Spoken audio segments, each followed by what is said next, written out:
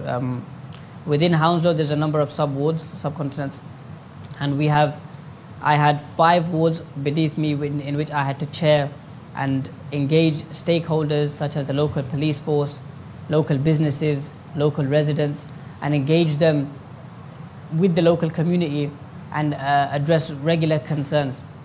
We would have meetings every 2 to 3 months just to touch base with our residents, see if there's anything more that can be done, and again act as the bridge between the residents and all the local public services, whether that be the local police force, the local infrastructure forces, however it may be, and anything that can be done or any urgent concerns that were needed, we would address them moving forward.